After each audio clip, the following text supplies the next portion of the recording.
Well, there's a lot going on in our world, and certainly it's amazing how many folks can either be incredibly happy and blessed by what's happening or incredibly upset.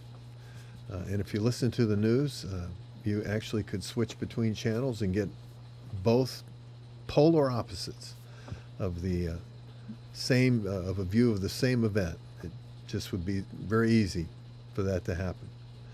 But I want you to just take a moment and think about something that is really important for all of us as believers. First of all, we're told in Romans chapter 13 and verse 1 through 6 that we're to pray for those that are in authority over us. The same thing in 1 Timothy 2. Peter speaks of the same thing in 1 Peter. We're told to pray for those folks and to care for them and submit to them, that we could live in peace, and that we can have a profitable life and have the means as a result of that freedom to minister the gospel and to live out our faith. So we should be doing that. It isn't a right or a left thing. It's just what we should be doing. It's a Christian thing. We can live under all extremes, and we can live faithfully before our God.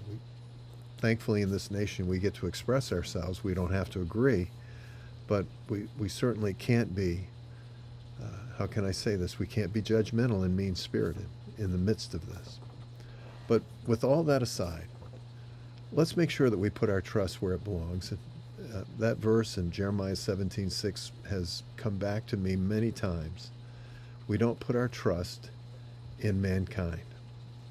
We're thankful for what God does in the affairs of men. He intervenes. He's providentially involved. He calls Cyrus when Cyrus didn't even know him, it says, 150 years prior to him even showing up on the scene in Isaiah 42 or 44 and verse 5, 4 and 5. Yeah, that's God. God knew that he would be the means by which the Israelites would be released and sent back to their homeland. God can do that. God does many things. But the point is that our trust is in God for people. I hope that's the mainstay of your life. People can disappoint us. Everyone does. I think anyone that's honest and realistic realizes that at some point they've let somebody down. And maybe they've tried hard not to, but it happens.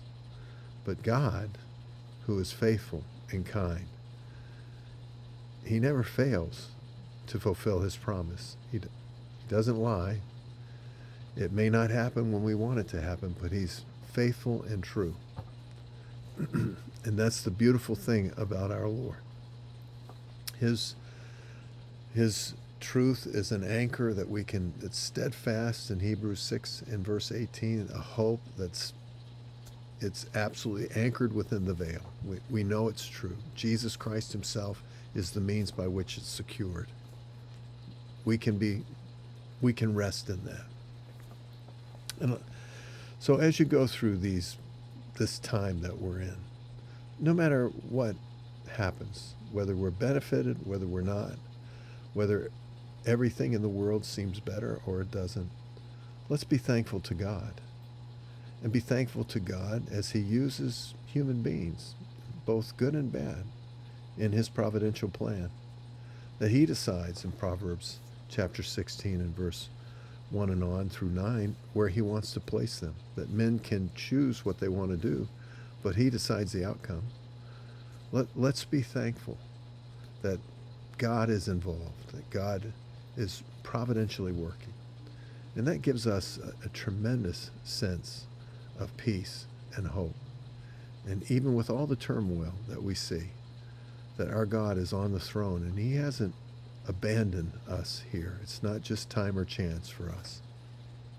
It's God working in the affairs and the life of men, and truthfully, utilizing our prayer and allowing us to be involved in his work here on this earth. What an incredible privilege.